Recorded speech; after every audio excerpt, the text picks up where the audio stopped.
যুক্তরাজ্যের অর্থ মন্ত্রণালয়ের অর্থনীতি বিষয়ক মিনিস্টারের পদ থেকে পদত্যাগ করেছেন টিউলিপ সিদ্দিক। বাংলাদেশে আওয়ামী লীগ ও শেখ পরিবারের দুর্নীতির সঙ্গে তার নাম আসার পরিপ্রেক্ষিতে মঙ্গলবার ব্রিটিশ প্রধানমন্ত্রী কিয়ার স্টারমারের কাছে পদত্যাগপত্র জমা দেন তিনি। পদত্যাগপত্রে টিউলিপ কি লিখেছেন তা নিয়ে প্রবল কৌতূহল রয়েছে সাধারণ মানুষের মধ্যে। আমার দেশের হাতে টিউলিপের পদত্যাগপত্রের একটি কপি পৌঁছেছে।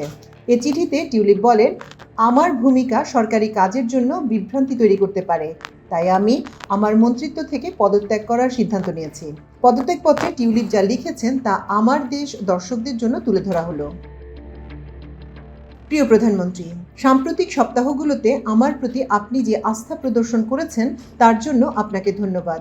মন্ত্রীদের মানদণ্ড বিষয়ক আপনার স্বাধীন উপদেষ্টা স্যার ল্যারি ম্যাগনাসকে ধন্যবাদ জানাই, যিনি আমার স্বপ্রণোদিত আবেদন দ্রুত ও পুঙ্খানুপুঙ্খভাবে পর্যালোচনা করেছেন এবং আমার বর্তমান ও অতীত আর্থিক এবং বাসস্থান সংক্রান্ত তথ্য বিস্তারিতভাবে শেয়ার করার সুযোগ দিয়েছেন।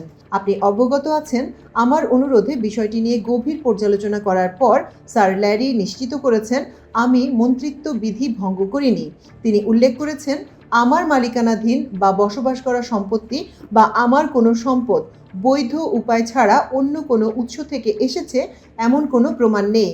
আমার পারিবারিক সম্পর্ক সর্বজন বিদিত এবং যখন আমি মন্ত্রী হিসেবে নিযুক্ত হই তখন আমি আমার সব সম্পর্ক এবং ব্যক্তিগত স্বার্থের তথ্য সরকারের কাছে জমা দিয়েছিলাম। কর্মকর্তাদের সঙ্গে ব্যাপক পরামর্শের পর আমাকে আমার স্বার্থপত্রে উল্লেখ করতে পরামর্শ দেওয়া হয়েছিল। আমার খালা বাংলাদেশের সাবেক প্রধানমন্ত্রী এবং বাংলাদেশ সংক্রান্ত বিষয় থেকে আমার বিরত থাকা উচিত, যাতে স্বার্থের সংঘাতের কোনো সন্দেহ না থাকে। আমি আপনাকে আশ্বস্ত করতে চাই, এসব বিষয়ে আমি সর্বদা সম্পূর্ণ স্বচ্ছ থেকেছি এবং কর্মকর্তাদের পরামর্শ অনুসারে কাজ করেছি। তবে এটি স্পষ্ট, অর্থনৈতিক সচিব হিসেবে আমার ভূমিকা সরকারি কাজের জন্য একটি বিভ্রান্তি তৈরি করতে পারে। আমার আনুগত্য সবসময় এই লেবার সরকার এবং তার জাতীয় পুনর্নবীকরণ ও রূপান্তরের কর্মসূচির প্রতি থাকবে। তাই আমি আমার মন্ত্রিত্ব থেকে পদত্যাগ করার সিদ্ধান্ত নিয়েছি।